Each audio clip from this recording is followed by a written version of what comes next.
So a while ago I was at Alex's place and we made tuna mornay.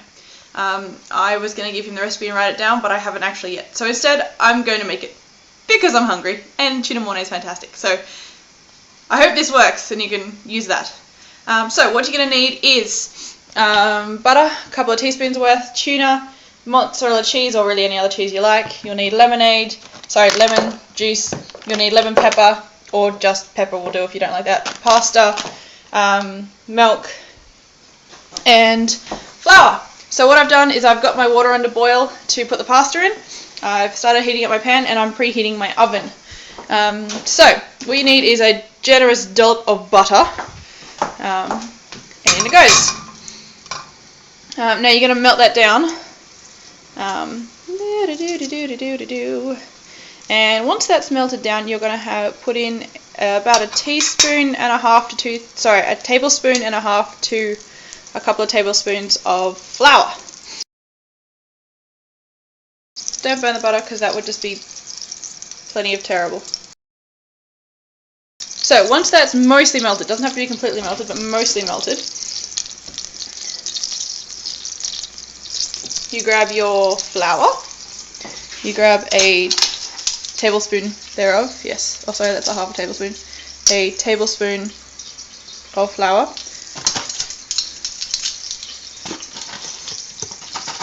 heaped, throw it in the corner, grab a bit more, only a little bit, also put that in the corner.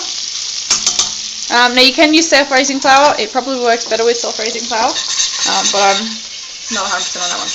So, then what we do is we mix it in, and what we want to do is start from the edge of the flour and mix it all through so that it gets all of the lumps out of it. Now, it does not have to be perfect. See how there's still plenty of lumps in there, because as you stir it, it'll catch up. Now, if you need to, you can add more butter. What I would generally advise is you start with less butter and then add more as you go, but I generally don't. Now, that actually needs a little bit more flour, so give me a sec. Grab my flour, throw a little bit more in.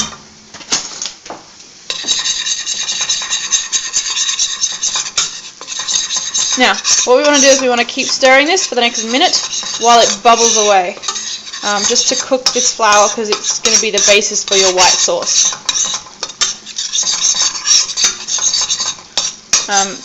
Really don't leave this unattended if you can help it at all. Once you hit this point, you just need to keep watching it until you get the milk in. But unfortunately, I'm going to have to leave it unattended for a moment to tell you what I've done over here. So what I'm going to do is I'm just going to turn that down and come over here. So what I have done over here is I have drained my tuna, but I've drained it into my cup, and then I've already spilt it, and then I've topped up that cup with milk so that you have a whole cup. Now, once that's nice and bubbling, what we're going to do is we're going to put a little bit in. We're going to not forget our spoon over here, and then we're going to stir it in.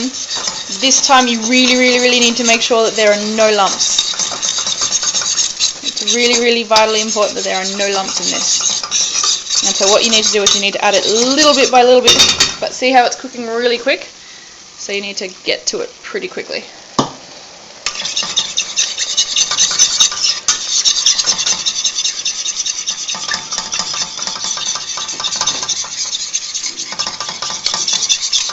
See how it's thickening? That's good.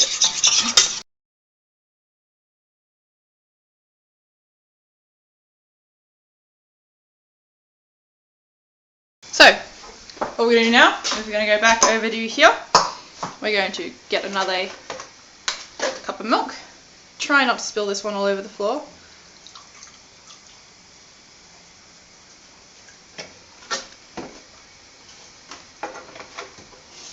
And then we're going to do the same thing. So we'll go over here, put a little bit of milk in, forget my spoon again, over here, stir it in.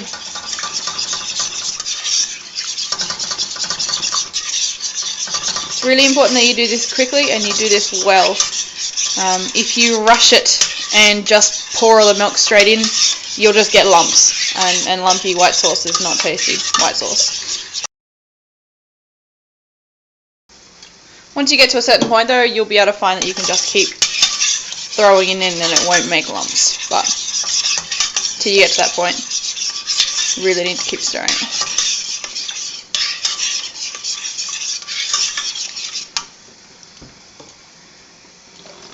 That's the last of it. Wonderful. Alright, so you'll find that it's a little bit thick, but it's not incredibly thick. So what I'm going to do is I'm going to leave that for just a moment, but not very long at all. Make sure it's on quite low. And what I'm going to do is I'm going to put the pasta in to my pot, which is currently boiling quite successfully. Now there are many different ways of working out how much pasta you need. I actually can't remember any of them right now. So what I'm just going to do is I'm just going to throw in a pile of pasta.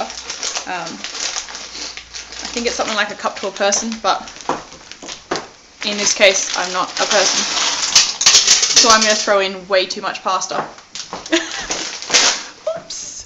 For that pot, but hey, should be right. If it gets too much, I can always take it out. What you really want is a couple of cups of uncooked pasta. The lid back on that. Now, our white sauce is on quite low at the moment. Stir it. Now I'm going to turn this up a very, very tiny bit. I'm going to spill white sauce everywhere while I'm at it. At this point you need to just keep stirring it and stirring it and stirring it and stirring it until it thickens. There is no quick way to do this. If you do it any quick way, it'll generally just burn and be crap. So the other thing is you've got to keep stirring it slowly. You've got to keep moving it, otherwise it'll burn to the bottom and the top won't cook.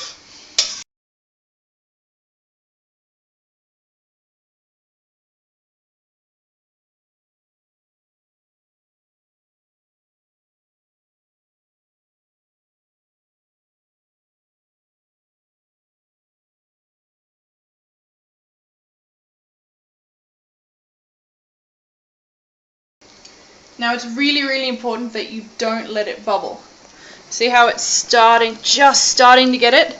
That's okay, but make sure you stir that out really, really quickly because you don't want that to happen because it'll burn it. So I'm just going to actually turn it down a little bit because it's... but it's thickening.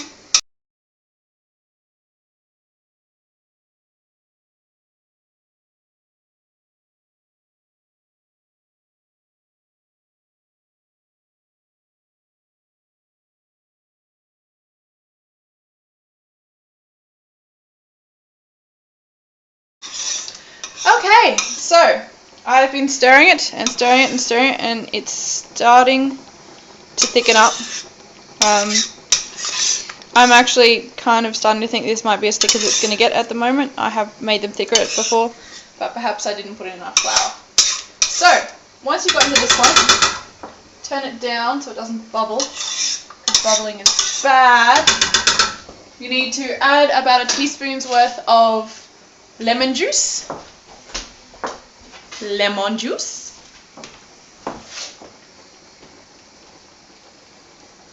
That you probably should have opened before you started cooking, Jess.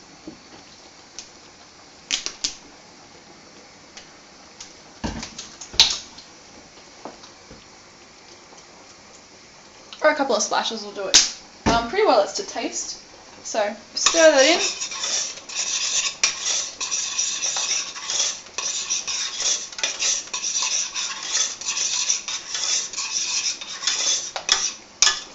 And to this point that we want to put in our tuna. Now, what you can do beforehand is get your tuna out, and you can break it all up and make it all pretty. You can get some really smooth Mornays like that. One of the other ways you can do is you can get a fork and just mess it up a little. Doing this with one hand is interesting. So, because I've only got one hand, and I can't really do anything at the moment, I'm just going to go for the chunky tuna. And that's taking this and putting it in.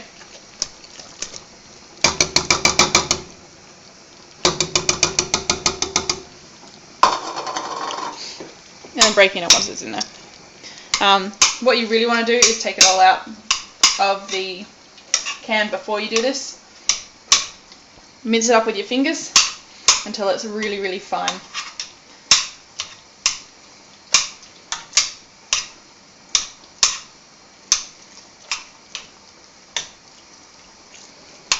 Doesn't that look appetizing? Nom nom nom nom. So you need to mix that all in and mash it up while you're there. Try not to have any really big chunks. It's at this point that you want to throw in some of your lemon pepper, which I also should have opened beforehand before I started cooking, but I've usually got two hands to do this, so it's not usually that much of an issue.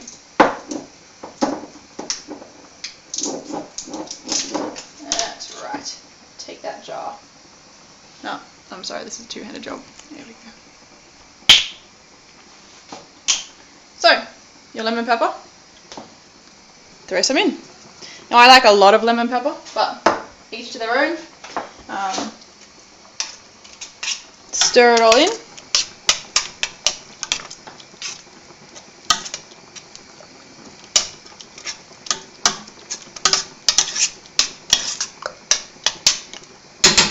Right, once it's stirred in, you need to put in a cup of shredded cheese.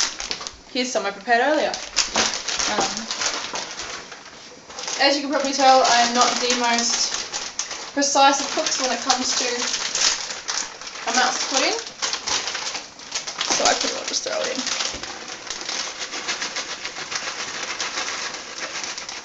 in. Cheese. I'm guessing that's about a cup. So, once we got there, we need to stir it in because it's going to melt all through it.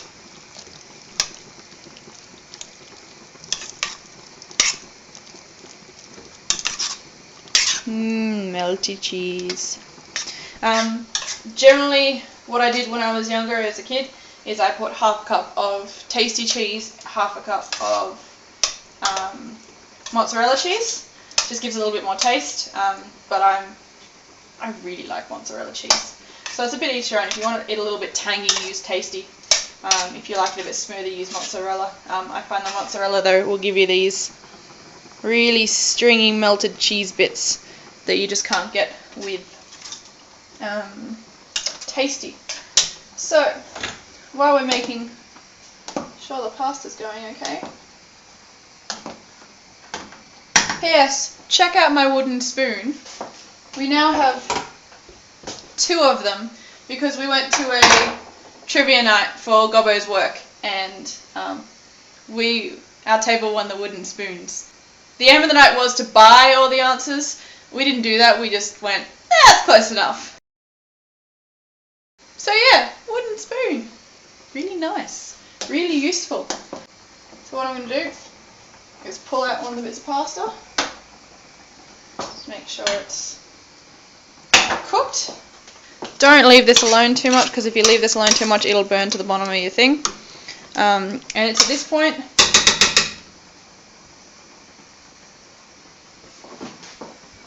that you want to grab your fork or a clean instrument and taste it, because depending on what it tastes, whether you want to add more pepper, add more lemon. You can also add actual black pepper to this. See how stringy it is? How good is that? It's fantastic.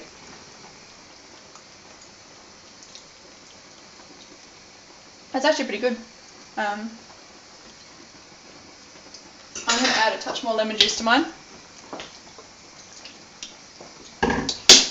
But you don't want to over lemon it, and you don't want to over pepper it. I have done both at varying stages in my life. So, back to the fork. Also, tasting is my favourite part of any cooking.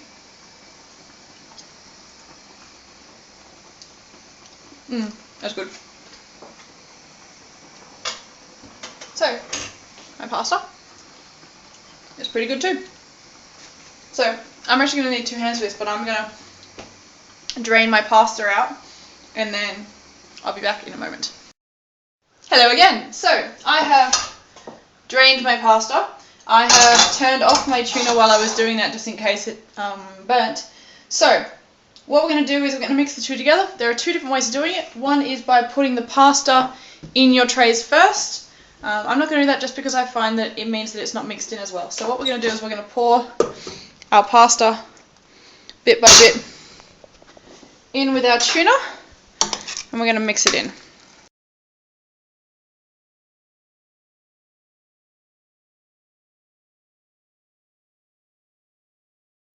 Okay, so we have stirred in all of that. So what I'm going to do now is I'm going to take my thing off the hot pot. I'm going to take my tuna over here, put it on a hot pot. Now, I'm going to attempt to balance this so that I can put this in. Really, really sorry about that. So,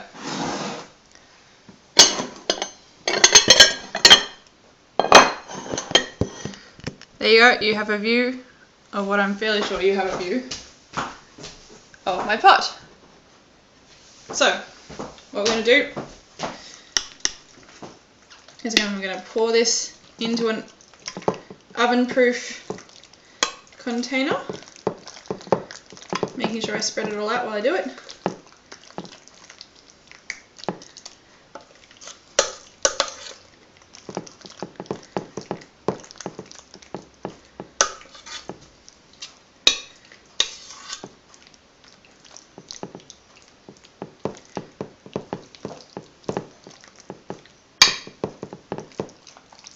Much.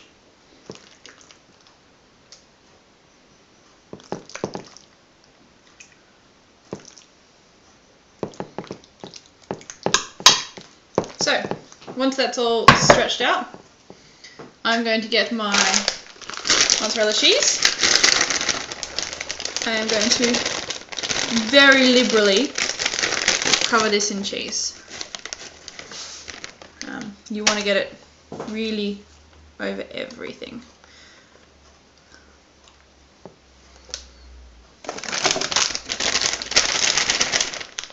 I tend to use about a cup on this, sometimes a bit less, but enough to coat it.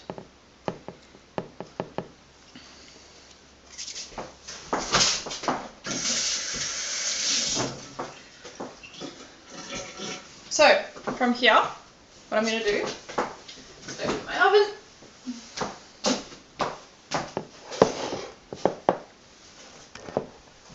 I'm going to put this in the oven for